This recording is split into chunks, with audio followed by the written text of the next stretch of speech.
Continuamos en UPAO Noticias, edición mediodía. Son exactamente las 12:22 de la tarde. Empezamos la jornada informativa el día de hoy comentando pues que mañana se cumplen 25 años de la sentencia a Ismael Guzmán Reynoso. Las nuevas generaciones tienen que conocer, tienen que estar informadas sobre estos hechos que vivió el Perú en la década de los 80, cuando ellos obviamente no nacían, sus padres eran muy jóvenes, pero no puede omitirse esta información tan importante en las escuelas, en las universidades y en la familia también, que los chicos, que los nativos digitales conozcan la historia del Perú, el daño que le hizo Sendero Luminoso al país y que todavía le sigue haciendo, porque podemos decir que no se ha combatido del todo Sendero Luminoso al 100%, todavía hay rezagos que preocupan. Y sobre este tema vamos a conversar en breve con el abogado Johnson Centeno.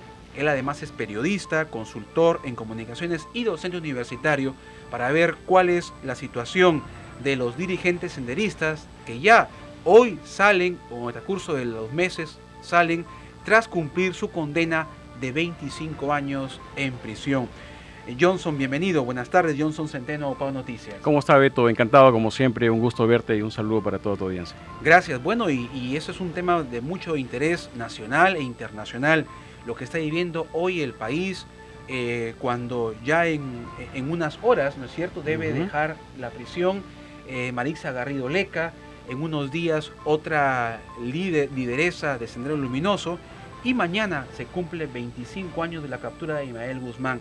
¿Cómo analizar este panorama, Johnson Centeno? Sobre todo, informar a las nuevas generaciones que están desinformadas sobre esta realidad. Efectivamente, Beto, hace 25 años, el año 92 fue crucial para nuestro país porque un poco que marca el derrotero del antes y el después. Si hacemos memoria, en abril de ese año ocurrió lo del golpe de Estado, ¿no es cierto? Y luego, unos meses más adelante, ocurre efectivamente la captura del siglo, donde un elemento distintivo fue la captura de esta bailarina, Maritza Yolanda Garrido Leca Risco, que precisamente el día de hoy cumple su condena y aparentemente, si no media ningún trámite burocrático, estaría obteniendo su libertad en las horas de la tarde, vale decir, en unas horas. La gran pregunta es si esto es válido para un Estado como el nuestro y en qué medida la situación contextual, la megaestructura en nuestro país ha cambiado, porque en realidad el Perú efectivamente ha dado saltos muy importantes en materia de progreso económico, pero no en conciencia cívica y en conciencia política. Y es más, los políticos cada vez están defraudando más a la ciudadanía, al punto que, aun cuando no lo queramos reconocer, el discurso senderista, fundamentalista, la doctrina del pensamiento Gonzalo, de alguna forma tiene influencia en algunos sectores de nuestro país. No solamente sectores de aquellos del año 92, que eran aquellos que tenían una precaria educación, sino también en las universidades, ¿ok?, en las escuelas, en las huelgas, en los profesores. Hemos visto la presencia de este grupo cuasi subversivo. Entonces, prácticamente nosotros tenemos como un elemento más en el escenario político a los miembros que pertenecen o continúan con su ideología fundamentalista, marxista, leninista, de pensamiento Gonzalo. Sí, hay un caso peculiar, y tú acabas de mencionarlo, Johnson. Hay, estas ideas se han ido sembrando en diferentes sectores, sin distinción de clase social, económica, cultural. Y un caso es de Marixa Garrido Leca, ¿no es cierto? Aparentemente, bueno, se comprobó, es de conocimiento público, una ciudadana de clase social acomodada, ¿no es cierto? Claro. Con otro tipo de costumbres, de cultura. Sin embargo, ¿cómo dejó ella influenciarse, ¿no?, ser adoctrinada en las ideas de Sendero Luminoso? ¿Cómo entender ese fenómeno? Esa es una gran pregunta, hasta ahora, Beto, y resuelta por muchos estudiosos, tanto desde el punto de vista jurídico, sociológico o antropológico, porque es lo que más o menos lo que ocurrió en su momento en Alemania. ¿Quién podría imaginar en este momento, siglo XXI, que aquel discurso fundamentalista, suprarracial, etcétera, de Hitler pueda aprender en las clases sociales, no solamente medianas, sino también intelectuales, ¿ok? Entonces parece que en su momento hubo toda una ideología utópica muy equivocada, hay que decirlo, muy equivocada, que atentaba contra los derechos nacionales y que perseguía el gobierno, porque querían tomar el poder, estuvieron a punto de hacerlo, por mecanismos que desde luego deben ser desechados de cualquier sistema, ¿no es cierto? Estamos hablando de amenazas, los coches bomba, las desapariciones de algunos miembros de la comunidad política, etcétera, etcétera. Entonces, creo que esa pregunta todavía tiene una respuesta, Beto, pendiente. Sin embargo, lo que sí nosotros, ciudadanos comunes y corrientes, podríamos aportar es informándonos, ¿no es cierto? Tú muy bien lo decías en tu introducción, los muchachitos nacidos a partir de los 90 para adelante desconocen el fenómeno terrorista que se vivió en el país hace muy poquito. Entonces, la idea es cultivarnos más o menos qué es lo que ocurrió en aquella época, qué estamos pasando, para ver qué es lo que se puede hacer de aquí para adelante, porque en realidad las armas, Beto, la persecución, la cárcel, se ha demostrado más de una vez que no finiquitan, no fulminan las ideologías. A veces las magnifican, ¿no es cierto? A veces las martirizan y las hacen mucho más amplias de lo que uno puede suponer. Sí, y al respecto vayamos haciendo memoria para justamente informar como medio de comunicación a las nuevas generaciones. Durante el gobierno del presidente Paniagua, Johnson, estas sentencias fueron anuladas, ¿no es cierto? Y cuando supuestamente, ya se había con toda la convicción dado una sentencia de cadena perpetua a estos senderistas, ¿no es cierto? Comprobados hechos de muertes, ¿no es cierto?, de matanzas de miles de personas. Sí. Sin embargo, en el gobierno de transición de Valentín Paniagua vuelve a foja cero y se les perdona, es como una actitud de mucha flexibilidad, ¿no es cierto?, de compadecernos de esta gente que había asesinado, de estos criminales. Cierto. ¿Cómo entender ese momento en la historia de nuestro país? Efectivamente, eso es algo, Beto, que algunos estudiosos han calificado como, entre comillas, la democracia boba. O sea, la ciudadanía y el Estado tiene completo derecho de defenderse frente a este tipo de atropellos. Se hizo en su momento con el gobierno de Fujimori los llamados tribunales sin rostro, que son los que condenan, ¿verdad?, a estos senderistas a penas muy gravosas, incluyendo la cadena perpetua. Pero después el régimen democrático trae abajo este tipo de jurisdicciones, el tribunal sin rostro, y prácticamente anulan buena parte de las sentencias que en su momento condenaron a estas penas máximas a los senderistas, y entonces se ordena un nuevo proceso, penal, ya de carácter civil, con jueces plenamente identificados, y es ahí donde tenemos este tipo de penas, que van desde los 20 hasta los 25 años en general como máximo, que se están cumpliendo estos días, con la característica de que, como bien tú lo decías, no solamente no se han resocializado, sino que ellos no se han arrepentido.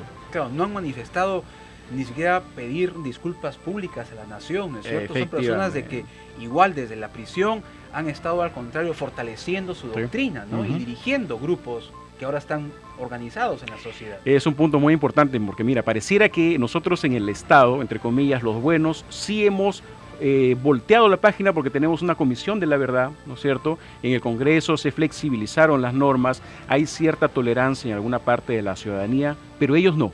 Yo creo que ellos mentalmente continúan pensando en una lucha armada, solamente que han entrado a una nueva fase, una fase neosenderista, porque ahora inclusive los senderistas de estos tiempos son jóvenes, entonces son prácticamente nuevos cuadros políticos los que están ingresando para vendernos un poco, entre comillas, a la gente más despistada, a los desinformados, esta ideología violentista que debería quedar desde luego en los sótanos bien abajo del pensamiento político del Perú.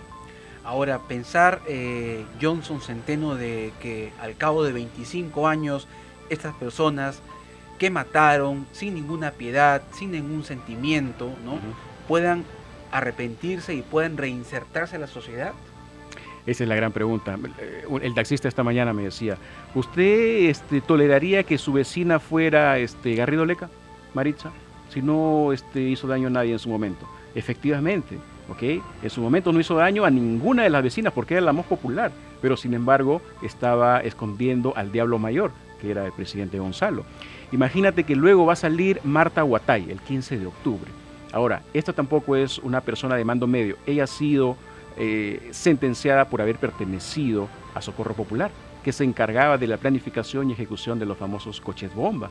¿Okay? Entonces, Beto, no quiero ser alarmista, pero en realidad las condiciones que tenemos en estos momentos nos interpelan para tener ojos vigilantes. Lastimosamente, tan es cierto que estas huestes senderistas continúan activas ideológica y ejecutivamente, que hace unos días atrás en el RAEN hemos tenido nuevamente bajas, ¿no es cierto?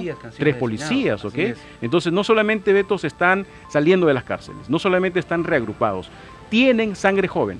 Y además, dentro de su circuito organizacional, tienen una serie de entidades que nosotros ya sabemos, o por lo menos sospechamos, que están vinculadas con el terrorismo. Hablamos de Modadef, ¿no es cierto? Hablamos de CONARE, hablamos de todo este circuito rojo que participó en la huelga de los maestros, Patria Roja, y una serie de grupos de izquierda que, repito, están ya formando parte del panorama político de nuestro país, en pleno siglo XXI.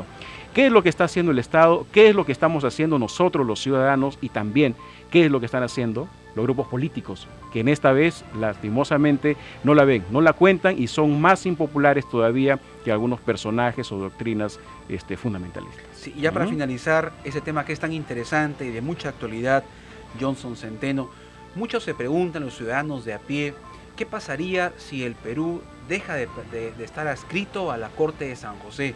Muchas veces los derechos humanos se ponen en mayor consideración para los asesinos, los terroristas, los delincuentes, y no a las víctimas, al ciudadano. Entonces, ¿cómo entender esto para que no haya ese resentimiento que se genera también en la sociedad?